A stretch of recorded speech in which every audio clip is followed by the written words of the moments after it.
Kelanjutan dari film Kingdom 2019, adaptasi live action serial manga dengan judul yang sama. Menceritakan kisah seorang pemuda yang pada awalnya adalah seorang budak, bercita-cita menjadi seorang jenderal, dan isi Raja Dinasti Qin memiliki tujuan untuk menyatukan wilayah-wilayah Tiongkok. Pada film Kingdom 2019, Raja Negara Qin berhasil menekan pemberontakan adik laki-lakinya. Kemudian ia naik tahta dan memiliki tujuan untuk menyatukan Tiongkok. Dalam film Kingdom 2 ini, kerajaan Wei memulai serangan di perbatasan Qin. Kedua kerajaan akan bertemu dalam pertempuran sengit di dataran Dakan. Yang menarik perhatian adalah teknik pedang karakter Kyokai yang bergulir dengan ritme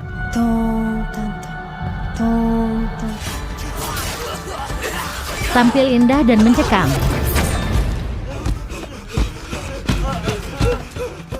Gimana keseruannya? Kita langsung cus aja ke filmnya. Let's begin.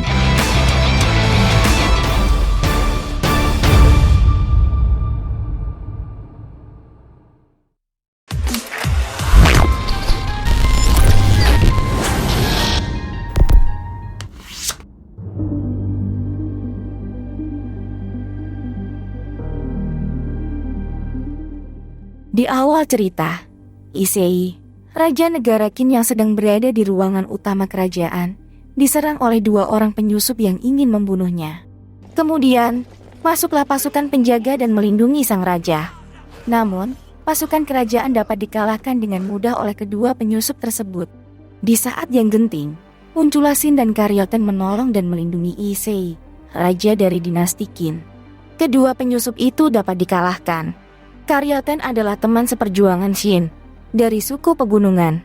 Tak lama kemudian, seorang prajurit memasuki ruangan dan mengatakan bahwa kerajaan Wei sudah memasuki perbatasan Qin dan terus bergerak. Shin berpikir ini adalah langkah awal dari perjuangannya untuk menjadi seorang jenderal besar di langit Tiongkok. Kemudian berpindah ke kota Xiangyang, ibu kota dinasti Qin. Di ruang kerajaan, Issei bersama Shin dan Karyoten sedang berdiskusi tentang pergerakan dari kerajaan Wei. Shin akan pergi ke medan perang, sedangkan Karyoten akan tetap di kerajaan menemani Issei. Tibalah saat perjalanan menuju medan perang dimulai. Ribuan prajurit berjalan menuju dataran Dakan.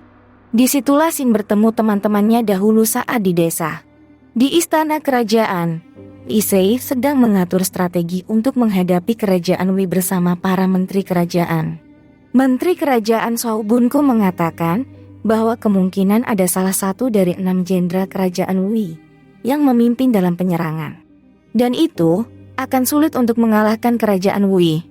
Kembali ke Shin yang dalam perjalanan ke dataran Dakan. Pemimpin pasukan prajurit menginstruksikan untuk membuat kelompok yang berisikan 5 orang. Di sinilah Shin bertemu dengan Kyokai, seseorang yang aneh dan tertutup. Lalu bersama teman-temannya terbentuklah kelompok kecil berisikan 5 orang bersama Kyokai. Tak lama kemudian, ada pasukan berkuda yang dipimpin seorang komandan melewati pasukan Shin. Shin mengenali komandan tersebut dan menghampirinya. Komandan tersebut di Kingdom pertama berjuang bersama Shin untuk melindungi Raja Dinasti Qin. Teman-teman Shin melarang Shin untuk berbuat kegaduhan. Namun, mereka tak menyangka bahwa Shin mengenali sang komandan dengan baik. Komandan tersebut menceritakan kepada Shin bahwa pasukan Wei telah menyerang perbatasan Qin. Pasukan Wei yang berjumlah kurang lebih 90.000 membakar desa-desa, menghabisi wanita, orang tua, bahkan anak-anak. Pasukan Wei begitu kejam dan tanpa ampun. Pasukan Wei dipimpin oleh panglima pasukan bernama Jenderal Wu Qing. Dia adalah salah satu jenderal dari 6 jenderal besar dari dinasti Wei. Jenderal Wu Qing dijuluki sebagai dewa perang di dinasti Wei. Di tempat lain, di perbatasan Qin dataran Dakan, Jenderal Wu Qing memerintahkan pasukannya untuk mengambil alih 2 bukit yang ada di dataran Dakan. 2 bukit itu memberikan keuntungan bagi pasukan yang bisa menguasainya. Sementara itu di markas besar pasukan Qin, di dataran Dakan, pasukan Qin sedang mengatur strategi untuk mengalahkan pasukan Wei. Diketahui 2 bukit telah dikuasai oleh pasukan Wei. Tak lama kemudian datanglah jenderal besar pasukan Qin, yaitu Jenderal Biao Gong. Komandan pasukan Qin menyarankan untuk mundur, dikarenakan 2 bukit telah dikuasai pasukan Wei. Namun, sang jenderal memerintahkan untuk merebut 2 bukit yang telah dikuasai oleh pasukan Wei. Sementara itu pasukan infanteri telah sampai di dataran Dakan. Disinilah Shin melihat begitu banyak kumpulan pasukan yang telah siap berperang. Inilah medan perang sesungguhnya. Tak lama kemudian komandan pasukan infanteri memanggil seluruh pasukan untuk bersiap. Shin dan teman-temannya masuk dalam pasukan infanteri 4. Komandan tersebut memerintahkan untuk segera bersiap dan akan segera terjun ke medan perang. Kepala pasukan menyarankan agar pasukan untuk beristirahat dahulu. Dikarenakan pasukan infanteri 4 sudah kelelahan, pasukan sudah berlari selama 2 hari lamanya dan akan segera menuju medan perang. Saran tersebut tidak digubris oleh sang komandan. Sang komandan tetap memerintahkan untuk segera bersiap dan menyerang pertahanan pasukan Wei di kaki bukit. Ini membuat pasukan infanteri 4 merasa bimbang dan tidak ada semangat berperang. Namun tidak dengan Shin. Ia begitu bersemangat dan ingin segera berperang. Di dataran Dakan, kedua pasukan telah siap untuk bertempur. Suasana hening mencekam, kedua pasukan berhadapan menunggu aba-aba perintah serangan. Di belakang pasukan Wei, di atas bukit, komandan perang pasukan Wei memerintahkan pasukannya untuk mempertahankan bukit yang telah diduduki pasukan Wei. Perintah serangan sudah dikeluarkan, seluruh pasukan bersiap-siap dengan tegang. Begitupun dengan pasukan infanteri 4, di mana Shin dan teman-temannya berada. Shin bergumam, inilah saatnya yang telah dinanti dirinya dan Piao. Piao adalah sahabat kecilnya di desa, yang sama-sama mempunyai cita-cita menjadi seorang jenderal besar.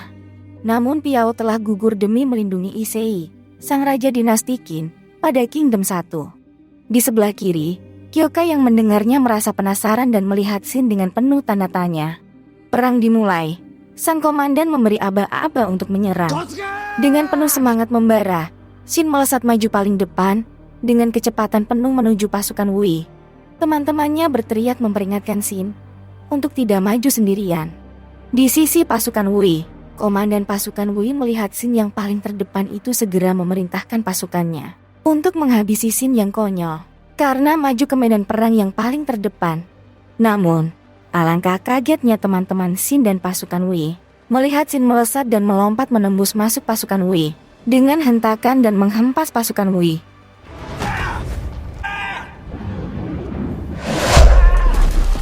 Terobosan Shin memberi peluang keuntungan bagi pasukan Qin untuk menembus pasukan Wei. Pasukan Wei yang awalnya tertuju pada Shin terkejut dan tidak siap dengan datangnya serangan dari terobosan pasukan Qin. Di sisi lain, Shin bertempur sendirian memporak-porandakan pasukan Wei. Shin melihat sang komandan pasukan Wei dan segera menyerangnya. Shin melemparkan tombak ke arah komandan Wei, namun meleset. Dengan sigap Shin menerobos dan naik menghabisi komandan pasukan Wei. Shin berhasil mengalahkan komandan terdepan dari pasukan Wei. Teman-temannya melihat dengan rasa tidak percaya bahwa Shin dapat mengalahkan komandan garis depan pasukan Wei dengan cepat.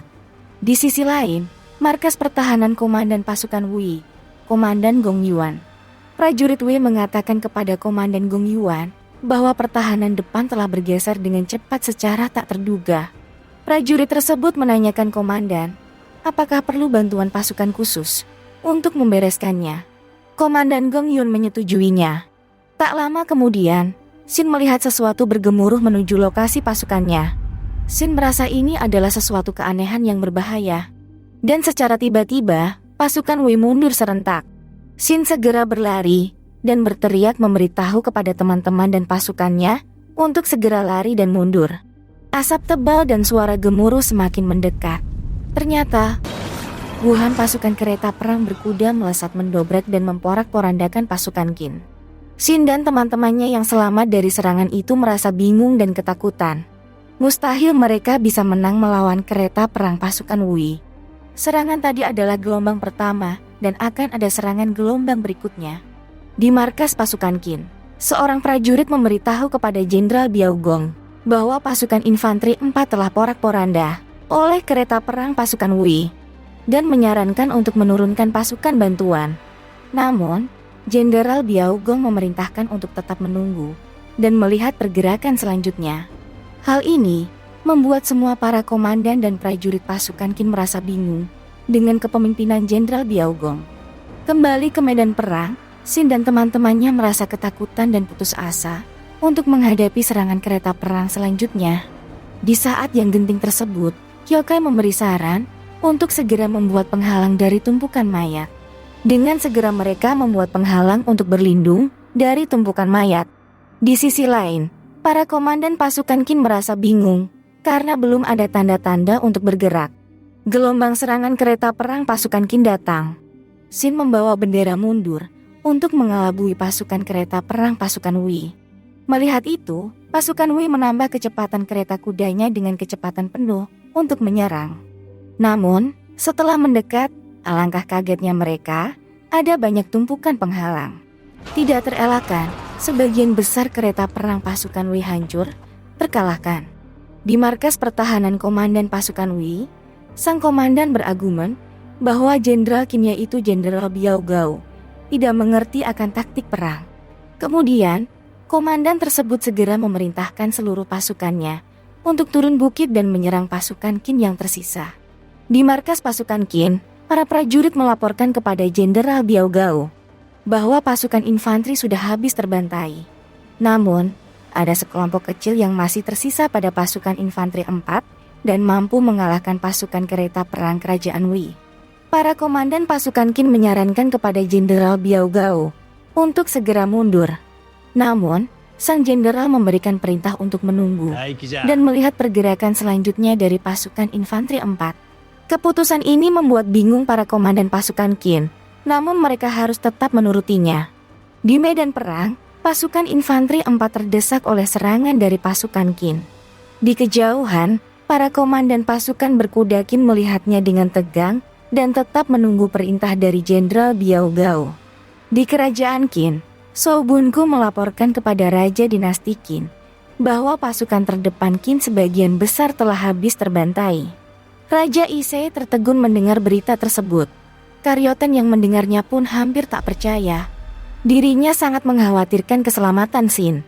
Pada malam harinya, di medan perang, Shin bersama teman-temannya bersembunyi dari kejaran pasukan Wei. Mereka kelelahan melawan pasukan Wei yang tak kunjung habis mengejar mereka. Namun, tiba-tiba pasukan Wei datang dan menyerang. Dengan satu gerakan, Kyokai menghabisi pasukan Wei yang datang menyerang. Shin dan teman-temannya tidak menyangka bahwa Kyokai sangat ahli bela diri. Tak lama kemudian, datanglah sekelompok pasukan Wei mengepung mereka. Shin menyuruh teman-temannya untuk lari, dan dirinya akan menahan menghadapi para prajurit Wei. Shin yang telah kehabisan tenaga, terdesak menghadapi pasukan Wei. Dalam keadaan terdesak, Kyokai datang membantu Shin. Kemudian, datang lagi pasukan Wei seakan tak ada habisnya mengepung mereka. Dengan tenaga terakhir, Shin bersiap untuk menghadapi pasukan Wei. Namun, terdengar lantunan nada dari Kyokai yang membuat Shin bingung dan tertegun. Lantunan Tan terus bergulir, disusul dengan ritme gerakan Kyokai yang terdengar dan terlihat mencekam.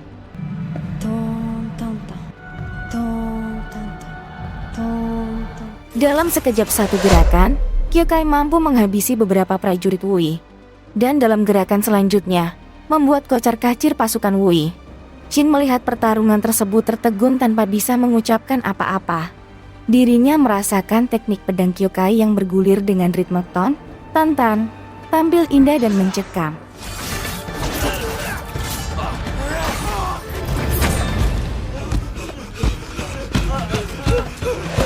Namun teknik tersebut membuat Kyokai kehabisan nafas. Dan Shin segera melindungi Kyokai. Shin dan Kyokai yang sudah kelelahan terdesak dan terpojok di ujung jurang. Di saat itulah Kyokai menarik Shin dan terjun ke dalam jurang. Kemudian di dalam jurang, terlihat Shin dan Kyokai yang telah selamat ada di dalam goa. Shin terbangun dari pingsan. Disitulah mereka berdua bercerita tentang diri mereka masing-masing. Kyokai adalah salah satu klan pembunuh legendaris yang konon berkekuatan super yang disebut Jiwo. Kyokai mempunyai dendam terhadap seseorang yang telah menghabisi kakak seperguruannya. Kyokai ikut dalam perang untuk pergi ke kerajaan Wei mengejar musuhnya tersebut. Sedangkan Shin bercerita kalau dirinya dan Piao, sahabatnya yang telah tiada, bercita-cita akan menjadi jenderal besar. Keesokan harinya Shin akhirnya bertemu dengan teman-temannya yang berhasil melarikan diri. Disitulah teman-temannya Shin mengetahui bahwa Kyokai sebenarnya adalah seorang wanita. Di medan perang, komandan perang dan sang jenderal pasukan Wei memerintahkan untuk menyerang pasukan Qin dengan kekuatan penuh. Di sisi lain, Xin dan teman-temannya yang sudah dekat dengan bukit markas komandan dari pasukan Wei mengambil momen ini untuk menyerang markas komandan pasukan Wei, walau dengan sedikit pasukan yang tersisa. Komandan perang Wei yang mengetahuinya tidak menggubrisnya dan meremehkannya. Di markas besar pasukan Qin, prajurit Qin menyampaikan laporan kepada Jenderal Biaogong bahwa ada puluhan pasukan infanteri 4 yang masih selamat dan sudah mencapai kaki bukit tempat musuh berada. Komandan pasukan Qin berpendapat bahwa pasukan infanteri 4 terlalu sedikit. Namun tidak dengan Jenderal Biaogong, ia merasa ada sesuatu yang spesial dari infanteri 4. Dengan segera, Jenderal Biaogong memerintahkan seluruh pasukannya untuk segera menyerang dengan kekuatan penuh.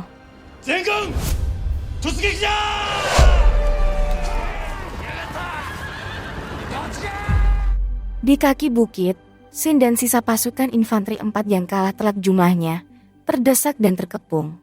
Di saat itulah datanglah bala bantuan pasukan berkuda dari pasukan Qin. Pasukan Wei pun kocar-kacir melarikan diri. Xin bersama pasukan Qin mengejarnya ke dalam hutan.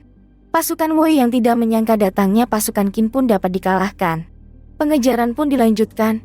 Xin bersama pasukan kavaleri bergegas menuju bukit tempat markas perang pasukan Wei. Sedangkan infanteri 4 dipimpin Kyokai menahan sisa dari pasukan Wei. Di atas bukit, pasukan kavaleri Qin mampu mencapai puncak bukit, namun komandan pasukan Wei masih meremehkan pasukan tersebut dan memerintahkan pasukan panah untuk menahannya. Pasukan berkuda Qin diserang banyak anak panah, komandan pasukan pun terkena serangan panah. Namun, mereka tetap bertekad tetap mendekat dan menyerang. Xin melindungi sang komandan dari serangan panah dan berhasil mematahkan serangan panah dari pasukan Wei. Dengan kecepatan penuh, Xin melesat memacu kudanya bergerak menerobos pasukan panah Wei. Pertempuran terjadi dengan sengit. Komandan pasukan Qin berhasil menerobos markas dan berkorban untuk dapat menghabisi komandan perang dari pasukan Wei. Melihat komandannya telah dikalahkan, pasukan Wei mundur dan melarikan diri. Dan bendera kerajaan Qin telah berkibar di atas bukit. Tak lama kemudian, Kyokai bersama pasukan infanteri sampai di atas bukit. Saat mereka akan menuruni bukit, ternyata pasukan Qin telah terkepung oleh puluhan ribu pasukan Wei, 2 kali lipat dari pasukan Qin. Namun secara tak terduga, di dataran dakan muncullah pasukan berkuda datang, melesat menembus kepungan pasukan Wei. Pasukan itu merupakan pasukan yang sangat ditakuti oleh semua kerajaan yang ada di Tiongkok. Pasukan yang dipimpin oleh salah satu 6 jenderal besar dinasti Qin, yaitu Jenderal Oki. Pasukan Jenderal Oki langsung bertemu Xin dan menonton jalannya pertempuran dari atas bukit. Xin dan Jenderal Oki bertemu kembali. Jenderal Oki selama ini memperhatikan Xin dari jauh, dan Jenderal Oki menilai Xin masih jauh dari yang diharapkan. Kedatangan Jenderal Oki kali ini tidak untuk membantu pasukan Qin, namun dirinya hanya ingin menonton pertempuran antara kedua kerajaan tersebut. Dari pengamatan Jenderal Oki, di sisi pasukan Wei, dipimpin oleh Jenderal Wu Qing, yang merupakan ahli dari strategi perang, merupakan jenderal terbaik dari dinasti Wei. Tapi menurut Jenderal Oki, medan perang tidak semua bergantung dari strategi. Insting liar juga sangat menentukan kemenangan dalam peperangan. Insting liar berperang dimiliki oleh panglima tertinggi dinasti Qin saat ini, yaitu Jenderal Biaogong. Di tengah medan perang terlihat pasukan Jenderal Biaogong melesat dengan kecepatan penuh menuju kumpulan pasukan Wei. Pasukan berkuda Jenderal Biaogong menembus pasukan Wei dan menghantamnya. Namun tak lama kemudian, Jenderal Wu Qing memerintahkan pasukannya untuk mengepungnya dengan pasukan kereta perang. Di saat inilah Hin terjun ke medan perang dengan meminta salah satu kuda dari Jenderal Oki. Jenderal Oki melihat sesuatu yang spesial dari Xin. Di pertempuran, Xin membantu Jenderal Biaogong dengan melumpuhkan kereta perang pasukan Wei. Pasukan Jenderal Biaogong terus melaju ke titik pertemuan peperangan. Melihat pergerakan pasukan Biaogong, Jenderal Wu Qing dengan strateginya akan mundur. Namun dirinya telah tahu bahwa perang ini ditonton oleh Jenderal Oki, yang merupakan salah satu lawan yang diseganinya. Mau tidak mau dirinya tidak bisa mundur, dan harus tetap maju berperang. Kedua pasukan telah bertemu, dan Jenderal Biaogong menantang Jenderal Wuking untuk duel 1 lawan 1. Dan inilah akan menjadi pertempuran antara para jenderal.